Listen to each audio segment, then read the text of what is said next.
নমস্কার, আশা করি আপনারা ভালো আছেন। আজকে আমাদের বাড়িতে সত্যনারায়ণ পুজো হচ্ছে। কালকে তো মকর সংক্রান্তি, তার আগের দিন পূর্ণিমা। আমার বাড়িতে প্রতি মাসেই পূর্ণিমা পুজোটা হয়, তাই আজকে একটু ঠাকুরের জন্য গাজরের হালুয়া তৈরি করব। গাজরটাকে প্রথমে একটু ছুলে নিতে হয়, দিয়ে তারপর পিস পিস করে এরকমভাবে কেটেছি। তারপর মিক্সিতে, এটা কুড়িয়েও নেওয়া যায়, তা আমি মিক্সিতে দিয়ে করেছি। এই গাজর, এখানে আছে কিছু ড্রাই ফ্রুটসকে আমি করেছি, গুঁড়ো করেছি। এটা হচ্ছে ক্ষীর, আর ওইটা হলো চিনি। একটু কড়াই ঘি দিয়ে দিলাম। পূর্ণিমা, শীতকালে তো অনেক রকম পিঠেও হয়, তা গাজরের হালুয়াটা একটু ইচ্ছা হলো যে করি, তাই আজকে গাজরের হালুয়াটা করছি আর আপনাদের সাথে সেটা শেয়ারও করছি। আচ্ছা, দুটো তেজপাতাও ফেলে দিলাম। আর এর মধ্যে আমি ছোট এলাচ কয়েকটা থেতো করে দিয়ে দিলাম। তা বন্ধুরা, আজকে তো শীতকাল, তো ভালোই, আজ ঠান্ডাটা খুব ভালোই আছে দেখছি, তাই এগুলো খেতে ভালো লাগবে বলে আমার বাড়ি থেকে সবাই বলল, তাই করলাম। গাজরটাকে এবার আমি মিক্সিতে পেস্ট করে নিয়েছি। এবার ওটাকে আমি কড়াই দিয়ে দিলাম। এটা কুড়িয়েও করা যায়, তা আমি আজকে পেস্ট করেই করছি। একটু নাড়তে হবে এটাকে ঘিয়ের মধ্যে দিয়ে, যেমনভাবে আমরা হালুয়া করি আর কি। এটা কিছুক্ষণ ফুটছে, এবার এটাকে আমি নাড়াবো এবং এর মধ্যে একটু সামান্য নুন দেব। আর এটা যত আমি কম আঁচে করব ততই ভালো, কারণ তলাটা ধরে না যায়। এটাকে নাড়িয়ে যেতে হবে, মিডিয়ামেও দেওয়া যেতে পারে, খুব কম নাহলেও মিডিয়ামেতে চলবে।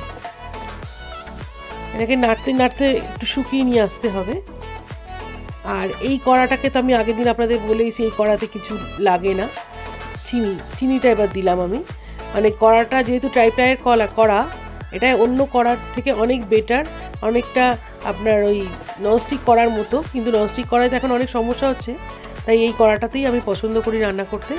এটা কড়াই লাগেও না। এবার আমি ওই ড্রাই ফ্রুটসগুলো গুঁড়ো করে রেখেছিলাম, ওগুলো আস্তে আস্তে দিতে থাকলাম যাতে টেস্টটা ভালো হয়।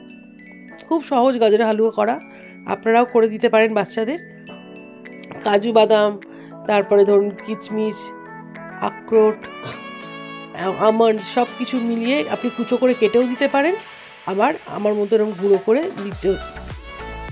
দিলেও পারেন। এবার আমি এর উপর দিয়ে ক্ষীরটা দেবো, খোয়া ক্ষীর।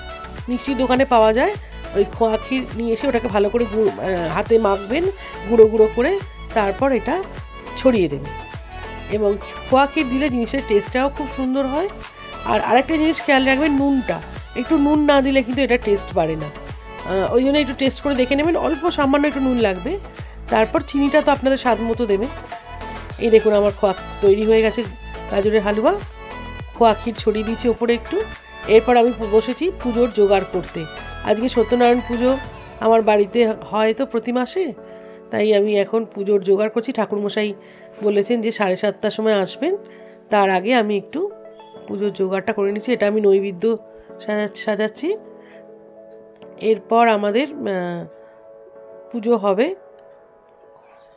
এই পুজো বহু বছর ধরে হয়ে আসছে, আমার শাশুড়ি মা করতেন, উনিও অনেক বছর করেছেন, তারপর থেকে আমি করছি।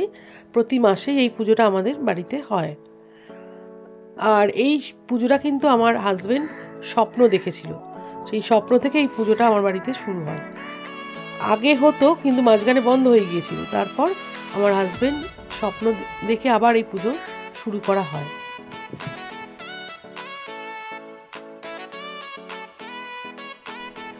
নৈবেদ্য সাজাবার পর সিন্নি মাখবো, ফলগুলো আগেই কেটে রেখে দিয়েছি। ঠাকুরমশাই 7:30টায় আসবেন বলেছেন, ওই জন্য আমার খুব তাড়াতাড়ি, কারণ প্রায় 6:30 বেজে গেছে।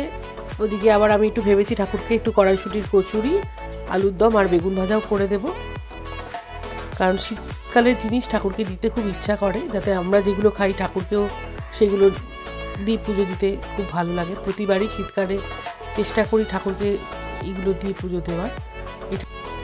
ঠাকুরমশাই এসে গেছেন, উনি দেখছেন সব ঠিকঠাক আছে কিনা। আমার আলুর দম আর বেগুন ভাজাটা হয়ে গেছে, কচুরিটা আমি এখনও ভাজছি। আর এইখানে সিন্নি টিন্নিগুলো সব আছে, মিষ্টি সিন্নি ফল। আর ঠাকুরমশাই পুজোয় বসবেন এবার, তার তোড়জোড় করছে। এই আমার কচুরিও হয়ে গেল বন্ধুরা। আজকের ব্লগটা এই অবধি, আপনারা দেখুন, আবার পরের ব্লগে দেখা হবে। নমস্কার।